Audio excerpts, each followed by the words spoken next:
Assalamualaikum warahmatullahi wabarakatuh. Selamat datang di channel Horornesia. Dengan saya Harstu Wiraatmaja yang akan menemani Anda dalam kumpulan cerita horor dan misteri yang membuat bulu kuduk Anda merinding. Jangan lupa klik subscribe, like, dan komen kalian di channel ini. Matikan lampu, pakai earphone kalian, tutuplah pintu. Horornesia siap untuk hororin kamu hari ini. Kali ini saya akan membawakan sebuah podcast yang berjudul Misteri Perumahan Bekas Pembantaian Orang Belanda. Perumahan AR merupakan perumahan terkenal di salah satu daerah C dengan keangkerannya. Meski begitu, beberapa orang masih menempati rumah ini karena akomodasi biaya yang cukup memadai. Beberapa orang percaya perumahan ini bekas pembantaian orang Belanda yang dikubur menjadi satu di suatu tempat. Namun, ada satu kisah yang menarik ketika salah satu keluarga menempati tempat ini. Konon, ketika memasuki salah satu kamar, hawanya aneh akan dirasakannya. "Pak, kamarnya teng pundi? Pak, kamarnya di mana?" tanya Bu Rati. "Niku, itu," sambil menunjukkan jempolnya ke arah kamar yang jaraknya tidak jauh, ucap Pak Kusmo. Ibu Rati sedang hamil tua. Dia menginginkan kamar yang nyaman dan sesuai. Orang tua dulu bilang ini adalah keinginan dari bayi itu sendiri. Seketika Bu Rati masuki kamar itu, dia merasakan hawa lembab dan berbagai keanehan. Bu Rati memegangi perutnya karena ada reaksi dari bayi tersebut. "Nah, ojo wedi. Nah, jangan takut." Bu Rati memandangi kamar tersebut. Padahal, kamar ini tidak berdekatan dengan kamar mandi. "Mengapa bisa lembab?" tanyanya dalam hati. Dia pun beranjak ke tempat lainnya. Karena rumah baru, Bu Rati mesti tahu penempatan dan ruangan lainnya. Di belakang rumah itu terdapat satu pohon saja, karena tanahnya di sekitaran sangat tandus, dan pohon yang tumbuh itu adalah pohon pisang berwarna merah. Bu Rati masih bingung, mengapa hanya ada satu pohon pisang saja. Pak Kusmo dan Bu Rati sendiri memiliki 2 orang anak, dan ini adalah anak ketiga yang sedang dikandung oleh Bu Rati. Sebisa mungkin, anak ketiga ini harus dijaga dengan baik-baik. Kata orang tuanya yang berada di kampung, anak yang terakhir ini baunya sangat wangi. Bukan hanya akan disenangi oleh manusia saja, tetapi juga akan disukai oleh bangsa demit yang berada di ruang lingkupnya. Anak pertama Bu Rati bernama Wulan, masih umur 7 tahun, dan anak kedua bernama Dovi. Dia berumur 5 tahun. Karena masih baru, Wulan dan Dovi tidak diizinkan untuk bermain di sekitar rumah. Bulan pertama Pak Kusmo menempati rumah ini terasa aman dan nyaman saja. Tidak ada gangguan, paling hanya hawa merinding yang tiba-tiba saja terbangun. Ketika 1 bulan menuju kelahiran, banyak sekali gangguan-gangguan yang dialaminya. Konon, setiap tengah malam jendela rumahnya selalu diketuk-ketuk oleh orang tak dikenal. Padahal perumahan ini belum terlalu banyak pendatang yang mendiaminya. Karena serasa sangat mengganggu, akhirnya Pak Kusmo sendiri menjaga malam tanpa tidur. Niatnya untuk menunggu siapa orang yang selalu mengetuk jendela itu. Tepat tengah malam, jendela rumahnya diketuk persis dengan hari-hari sebelumnya. Pak Kusmo dengan cepat membuka gorden jendela dan ingin melihat siapa orang yang jahil mengetuk jendelanya. Ketika gorden jendela dibuka, tidak ada satupun orang yang mengetuk rumahnya. Pak Kusmo kembali menutup gorden jendela itu dan duduk sembari di ruang tamu. Baru saja dia duduk, jendela rumahnya diketuk kembali sebanyak 3 kali.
Namun, dia sebisa mungkin tidak ingin bercerita kepada istri dan anak-anaknya karena dia takut akan membuat stres istri dan juga mengganggu kenyamanan anak-anaknya.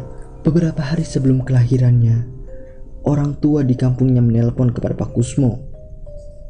Orang tuanya berpesan untuk tidak membuka pintu belakang rumahnya karena di situ tempat berkumpulnya para demit yang menunggu kelahiran anak ketiganya. Karena kelahiran anaknya sudah dekat, dia sering membaca Al-Quran di malam hari sambil menjaga istri serta anaknya. Pak Kusmo menutup seluruh kamar yang ditempati istri juga anak-anaknya. Hal ini dilakukan agar tidak ada sesuatu yang mengganggu mereka.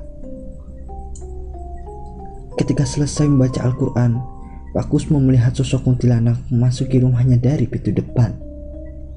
Kuntilanak itu terbang menembus arah pintu belakang yang mana di belakang rumah itu terdapat pohon pisang berwarna merah. Atas kejadian tersebut, orang tua Pak Kusmo sering menghubunginya. Mereka meminta untuk menebang pohon pisang tersebut. Tetapi ada satu kejanggalan. Nah, witan kui kudu ditugel. Nah, pohon itu harus ditebang, ucap orang tua Pak Kusmo. Anehnya, beberapa kali pohon itu ditebang, tapi hasilnya tetap nihil. Pak Kusmo melaporkan kejadian itu kepada orang tuanya. Sosok kui ragil mengalah. Sosok itu tidak mau mengalah. Akhirnya, orang tuanya langsung menuju rumah Pak Kusmo yang berada di perumahan ayah tersebut. Karena Bu Rati masih hamil tua, kedua orang tuanya menyarankan agar segera mungkin dipindahkan dari rumahnya. Gage, metu kabe singkeni, penunggu uman iki ora seneng nang kehadiranku. Cepat, kelar semua dari sini. Penunggu rumah ini tidak penuh suka dengan kehadiranku. Usaha untuk menebang pohon pisang pun gagal. Karena penunggu rumah itu tidak hanya satu, melainkan puluhan. Terbayang bukan? Satu rumah diisi oleh puluhan sosok yang menunggu kehadiran sang bayi akan dilahirkan. Tepat di hari kelahiran anak itu, ringikan tawa kuntilanak memecah belah suasana bahagia keluarga. Kuntilanak itu tertawa karena ada yang ditunggu-tunggu oleh bangsa mereka yang telah hadir di dalam dunia. Uju gemuyuk cuk, blesa, jangan ketawa cuk, jelek, teriak orang tua Pak Kusmo sambil melemparkan batu ke genteng rumahnya. Karena setelah melahirkan, Pak Kusmo dan Bu Rati tidak menempati rumahnya, melainkan dibawa ke rumah orang tua. Orang tua Pak Kusmo sendiri tidak heran jika sosok itu mengejar anak Rati. Beberapa dari mereka juga menyamar menjadi orang lain dengan berpura-pura menjadi tamu untuk menjenguk bayi tersebut. Pernah suatu hari, ketika Bu Rati dan Pak Kusmo telah dibolehkan untuk kembali ke perumahan tersebut, banyak orang dari perumahan itu mendatangi rumahnya. Padahal, waktu itu perumahan sangat sepi dan belum banyak penghuni atau orang yang menempati perumahan itu sendiri. Orang tua Pak Kusmo menyebutkan bahwa mereka semua adalah korban dari pembantaian orang-orang Belanda yang turut hadir memberikan selamat kepada Rati dan Kusmo. Namun, bukan hanya itu. Ketika orang tuanya berkunjung kembali ke rumah Rati dan Kusmo, di depan rumahnya sudah disambut oleh sosok nenek-nenek berkebaya. Katanya nenek itu sedang menunggu bayinya dikeluarkan dari kamar. Karena serasa sangat mengganggu, orang tua Pak Kusmo ini menebang pohon pisang merah yang berada di belakang rumahnya. Seketika, puluhan sosok yang berada di pohon tersebut bertebaran kemana-mana. Namun itu belum seberapa. Setiap malam hari, Wulan dan Dovi sering bermain dengan sosok besar bertubuh hitam. Katanya, sosok itu suka anak kecil dan ingin bermain-main karena di perumahan tersebut tidak ada anak kecil. Wulan dan Dovi lah yang sering diajak main oleh sosok itu. Usut diusut, sosok itu adalah genderuwo. Pernah sosok itu diajak main ke dalam rumah. Namun, Bu Rati yang tahu kalau sosok itu ada genderuwo langsung masuk kamarnya. Sosok itu berubah menjadi Pak Kusmo. Rati yang tak tahu kalau suaminya sedang lembur kerja, dia pun tidak mengisikan si sosok tersebut masuk ke dalam kamarnya. Sosok itu mengajak tidur bareng bersama Rati. Dia terus menggedor-gedor pintu kamarnya agar segera dibuka. Bayi yang digendong Rati pun menangis. Sontak membuat Rati menjadi sangat panik. Dia pun kemudian membuka Al-Quran dan membacakan ayat kursi sebanyak 11 kali. Secara perlahan, sosok itu menghilang dan tak pernah mendatanginya lagi. Belum cukup sampai di situ, Kusmo menjadi sangat berhati-hati. Dia menyuruh kepada istri dan anak-anaknya agar tidak keluar dari rumahnya sebelum kerjaannya selesai. Masih ingat dengan sosok nenek itu? Ya, dia belum menyerah dan kembali meneror rumah Rati. Rati kira yang mengetuk rumahnya adalah suaminya. Dia pun keluar kamar untuk membukakan pintu rumahnya. Ketika pintu terbuka lebar, sekelebat bayangan hitam masuk di rumah itu dengan sangat cepat. Rati tahu yang masuk barusan adalah sosok pengganggu yang ingin mengambil anaknya. Dia pun langsung menuju kamarnya. Ketika dia ingin membuka kamar, dia mendengar suara orang tua sedang menggendong bayi sambil menyanyikan lagu penghantar tidur. Rati pun bertanya dari keluaran kamar, "Jenengan sinten? Kamu siapa?" Tanya Rati dari balik pintu yang masih tertutup. "Aku mohon, ojo ganggu anakku," pinta Rati. Karena bayi itu menangis, Rati langsung masuk ke kamarnya. Di kamar tersebut, si bayi sudah diletakkan begitu saja di lantai. Rati langsung mengambil anaknya dan digendongnya kembali. Ketika dia melihat meja tempat dia melakukan make up, sisirnya telah penuh dengan uban. Rati sendiri sangat terkejut mendengar hal itu. Dia sering diteror dan menceritakan kepada Pak Kusmo. Akhirnya Rati pun diruqyah, dan dia pun tidak diruqyah sendiri. Ada kurang lebih 3 orang yang membantu ruqyah Rati. Rati diruqyah sehabis Isya. Walaupun keluarga besarnya berkumpul, tapi keadaan sangat mencekam. Ketiga orang yang meruqyah tersebut sebenarnya sangat keberatan meruqyah Rati, karena Rati sendiri dijaga oleh nenek-nenek itu sendiri.